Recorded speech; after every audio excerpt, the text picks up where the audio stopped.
ரெக்கையுள்ள குஞ்சு இது, கூடு ஒன்றும் தேவையில்லை. புத்தியுள்ள பிள்ளை இது, கெட்டு நிக்க போவதில்லை.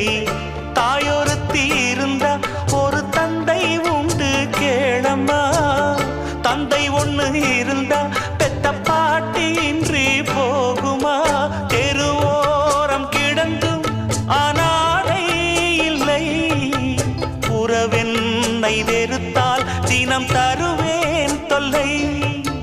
கெட்டாலும் பட்டாலும் உன் பேரன்தான்.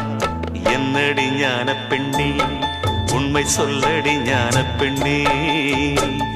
நடந்தால் 2 அடி, இருந்தால் 4 அடி.